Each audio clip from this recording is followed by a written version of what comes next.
Hola, salam fans Garuda. Salam sehat panjang umur sekeluarga untuk teman-teman di sana dan tak lupa wajib hukumnya kita biasakan mengucap salam makan pagi untuk para tetangga di seberang sana yang hanya dengan satu-satunya warisan budaya tak benda hasil giveaway dari UNESCO dengan maksud mereka supaya nggak lagi ngerecokin budaya orang. Setelah ujian pertama bagi Gerald van der Berg sebagai pelatih debutan timnas U23 digagalkan oleh Vietnam di kandang sendiri pada pertandingan final Piala Mandiri 2025 atau yang biasa kita kenal dengan Piala Kaleng AFF bawah 23 tahun, di mana kita kembali gagal membalaskan dendam kita kepada Bani Nguyen yang berhasil merebut gelar ketiganya, yang mana dua di antaranya berhasil mereka dapatkan dari tangan timnas Garuda Muda kita. Meskipun Piala Ciki ini hanyalah trial bagi Garuda Muda menuju kualifikasi Piala Asia, tapi kegagalan Van den Berg di ujian pertamanya, yang mana bukan cuma karena hasil tapi lebih ke cara permainannya. Bagaimana cara ia keluar dari tekanan, menyiapkan plan B ketika plan A-nya dirusak oleh lawan. Tetap kalau boleh jujur dan objektif, sama sekali nggak terlihat enak waktu di pertandingan final kemarin. Terutama pada saat ketika kita tertinggal ya, bagaimana cara balasnya kayak nggak tahu mesti ngapain lagi dan kayak udah buntu padahal waktu saat itu masih panjang ya. Dari sejak kita kebobolan sama Bani Nguyen. Selain daripada Vietnam berhasil mendikte kita dengan permainan negatif footballnya, tetap aja dari pihak manajemen kepelatihan yang salah karena tidak mampu memberikan solusi sama sekali sampai peluit akhir dibunyikan. Jangan alasan kalau kita ini tidak menurunkan pemain terbaik kita, siapapun tahu itu. Tapi pada intinya, dikasih squad yang seadanya, Van den Berg bisa apa? Apalagi kita sudah didukung dengan bermain di kandang sendiri. Yang mana kondisi tersebut sedikit lebih baik dari Sintayong waktu pegang timnas U23 yang juga hanya dengan bekal pemain seadanya. Tapi bedanya kita nggak main di kandang sendiri dan juga masih sanggup tahan sampai ke penalti. Walaupun endingnya sama-sama kalah, tapi setidaknya saat itu kan yang namanya tos-tosan penalti itu udah mainannya nasib dan mental dan keberuntungan juga.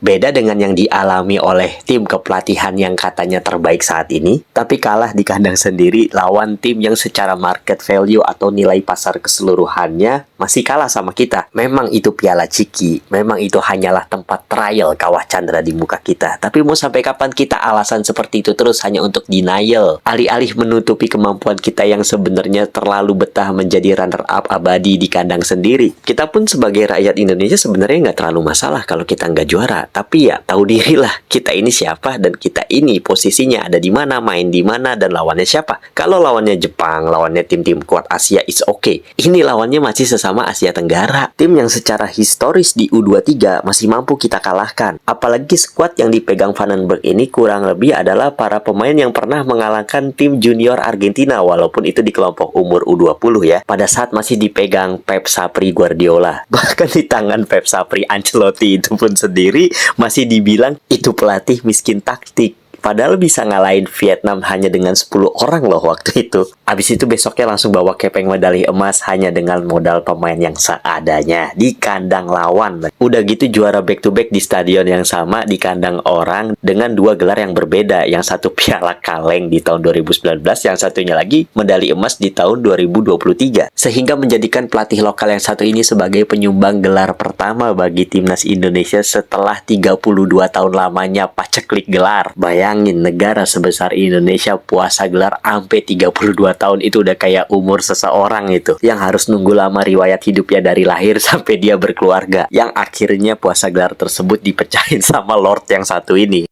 Betul, Piala Ciki kemarin nggak bisa jadi ukuran kualitas Van den Berg yang sebenarnya. Dan memang kita masih harus memberikan dia kesempatan lagi. Tinggal kita lihat aja nanti nasibnya seperti apa di kualifikasi Piala Asia. Karena itulah kualitas yang sebenarnya nanti. Mampu nggak dia bawa Garuda Muda langsung lolos ke Piala Asia kayak yang udah-udah. Dulu STY mampu. Apakah yang ini bakal mampu juga? Jujur kalau ngelihat dari performanya kemarin sih, membuat saya agak sedikit skeptis bagaimana nasib dia nanti ketika di Piala Asia yang sesungguhnya.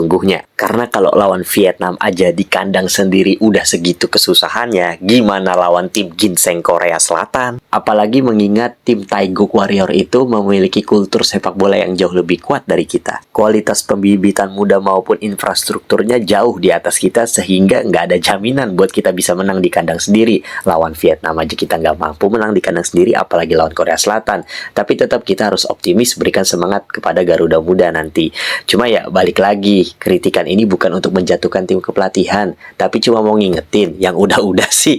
Korsel udah kita bikin gagal ke Olimpik, jangan Jangan kata untuk lolos ke Piala Asia secara langsung, lolos ke semifinal aja kita mampu. Yang udah-udah sih gitu. Nah, yang ini gimana ntar? Apa masih mau banyak alasan? Kurang persiapan, skuad seadanya. Padahal kita udah cukup persiapan. Kita punya pertandingan Piala Kaleng kemarin, tinggal butuh perbaikan dan evaluasi ke depannya. Udah gitu bakal ditambah amunisi baru para pemain utama kita yang diizinin main di FIFA Matchday karena kualifikasi Piala Asia nanti bakal diadakan di dalam kalender FIFA. Plus, kita juga diuntungkan dengan bermain di kandang sendiri lagi. Artinya di sini jangan larang kita untuk tidak berekspektasi tinggi karena lolos itu harga mati. Karena di era kepelatihan sebelumnya, lolos langsung itu merupakan target yang harus dijadikan tradisi. Jadi mohon maaf ya, yang katanya tim kepelatihan terbaik, udah nggak ada excuse lagi untuk beralasan kalau kita sama sekali nggak bisa lolos langsung ke Piala Asia nanti. Karena memang sejatinya target PSSI ini dari dulu adalah meloloskan semua kelompok umur timnas ke Piala Asia. Yang juniornya aja bahkan udah ada yang ke Piala Dunia di tangan pelatih lokal Nova Arianto. Dan syukur-syukur dengan kualitas pemain senior kita yang ada disertai dengan tim kepelatihan yang katanya terbaik yang ada saat ini, mampu tembus ke Piala Dunia untuk pertama kalinya dalam sejarah menggendong nama ASEAN. Karena buat apa harus mahal-mahal jauh-jauh mendatangkan tim kepelatihan terbaik katanya dari Belanda kalau ke Piala Asia aja kita sama sekali gak bisa lolos. Karena itu untuk para tim kepelatihan yang katanya terbaik ini harus buktikan bahwa statement kami ini salah. Simple, semua kritikan kami tinggal dibungkam dengan pembuktian yang kalian miliki sebagai tim kepelatihan terbaik katanya. Dan untuk para tim kepelatihan jangan baper kalau dapat kritik dari mana-mana. Karena di mana-mana yang namanya kursi kepelatihan tim nasional itu selalu panas. Bukannya apa, karena dulu pernah ada yang bilang yang namanya kursi head coach timnas Indonesia itu adalah kursi panas. Kata Bung Toel. Ngomong-ngomong, Toel kemana ya? Giliran dipegang sama tim kepelatihan ini kok nggak pernah kelihatan. Dulu aja ketika apa-apa gagal dikit langsung nongol paling depan. Giliran sekarang kalah, jangankan kritik,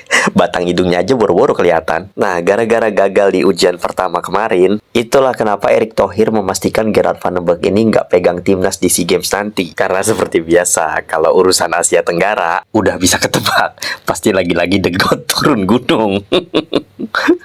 Sudah pasti yang latih karyawan tetap ya PSSI. Ya udah pastilah. Ya untuk urusan ASEAN serahkan ke Lord Syafri. Sudah saatnya GOAT turun gunung. Karena biar gimana pun harus diakuin pelatih yang ngalahin Argentina ini bos. Jangan macam-macam. Apalagi cuma Viet dan Thai. Rata itu. Because on Indra Syafri we trust for GOAT. Karena ini GOAT spesialis ASEAN akan turun gunung. Kumis akan tsunami medali SEA Games. Ya abis gimana ya, perlu diakuin sih emang udah membuktikan. Itulah kualitas pelatih lokal kita. Walaupun sempat dibilang miskin taktik, tapi ya inilah tantangan bagi Van den Berg dan kawan-kawan untuk membuktikan kualitasnya sebagai salah satu tim kepelatihan terbaik katanya orang-orang PSSI. Baiklah, terima kasih atas kesediaan waktunya sudah menonton channel ini sampai habis. Dan jangan lupa push like-nya, tekan notifikasi, dan juga dukung admin dalam bentuk super thanks. Terima kasih telah menonton, dan seperti biasa, di bawah, I'll see you in the next video.